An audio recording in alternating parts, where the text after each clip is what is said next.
Assalamualaikum warahmatullahi wabarakatuh.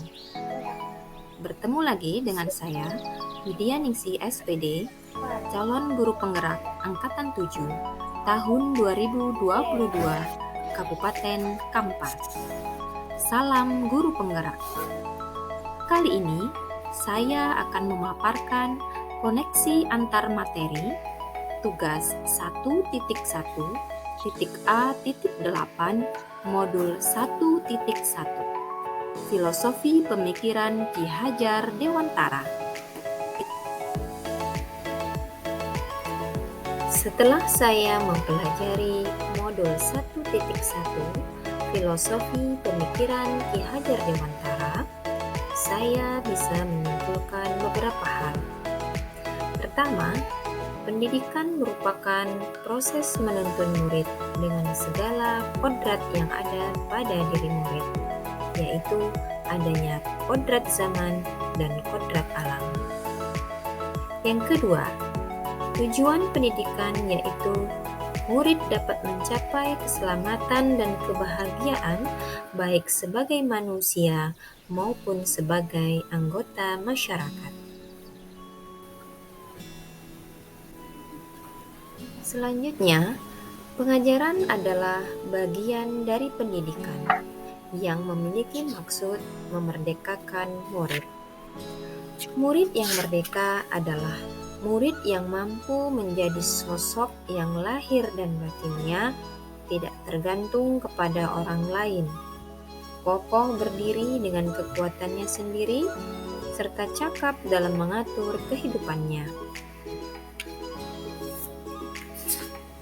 Sebelum saya mempelajari modul 1.1 Filosofi Pemikiran Ki Hajar Dewantara, saya percaya tentang murid dan pembelajaran terkait hal-hal berikut.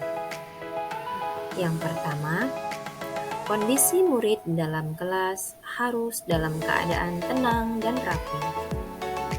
Yang kedua, murid harus mencapai semua capaian pembelajaran dengan kriteria nilai ketuntasan minimum.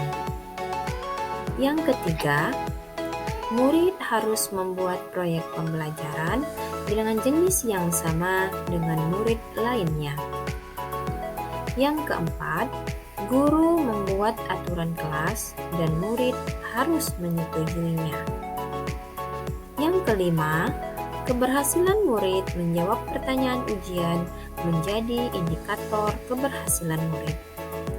Dan yang terakhir, kegiatan pembelajaran didominasi oleh guru. Setelah saya mempelajari modul 1.1 Filosofi Pemikiran Ki Hajar Dewantara, ada beberapa perubahan dari pemikiran dan perilaku saya terhadap murid dan pembelajaran. Yang pertama, paradigma saya tentang kondisi kelas yang tenang dan rapi tidak lagi sama dengan sebelumnya. Yang kedua, murid sebaiknya diberi ruang untuk memilih jenis atau bentuk produk dari tugas yang diberikan oleh guru sesuai dengan minat dan bakat yang dimiliki. Selanjutnya, kegiatan pembelajaran seharusnya berpusat pada murid. Lalu, pencapaian nilai kriteria ketuntasan minimum belum bisa menjadi tolak ukur keberhasilan murid. Dan yang terakhir, murid seharusnya tidak merasa terpaksa dengan adanya isi kesepakatan kelas. Dalam rangka mencerminkan pemikiran Ki Hajar Dewantara, saya akan melakukan hal-hal berikut dalam proses pembelajaran. Yang pertama, saya akan mendampingi murid dalam membuat kesepakatan kelas. Yang kedua, saya akan mendiagnosis minat dan bakat murid sebelum kegiatan pembelajaran dimulai. Yang ketiga, saya akan merancang pembelajaran yang berpusat pada murid sehingga murid dapat belajar dengan aktif. Berikutnya, saya akan merancang alat evaluasi yang tepat yang tidak merugikan murid. Dan yang terakhir, saya akan mengintegrasikan nilai-nilai luhur kearifan lokal, yaitu nilai-nilai budaya Melayu. Dengan adanya perubahan yang saya lakukan, yang mana saya mengacu kepada filosofi pemikiran Ki Hajar Dewantara, maka mulai perlahan murid menunjukkan respon yang positif. Murid lebih mudah untuk berkomunikasi dengan guru, melakukan kegiatan di kelas dan di luar kelas dengan riang dan bahagia.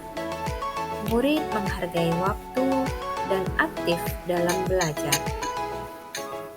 Dengan adanya integrasi nilai-nilai luhur kearifan lokal, murid juga lebih berempati dengan teman-temannya, bahkan terhadap guru dan warga sekolah lainnya, saling membantu dan melengkapi satu sama lain. Demikian pemaparan koneksi antar materi Modul 1.1 Filosofi Pemikiran Ki Hajar Dewantara. Terima kasih. Wassalamualaikum warahmatullahi wabarakatuh.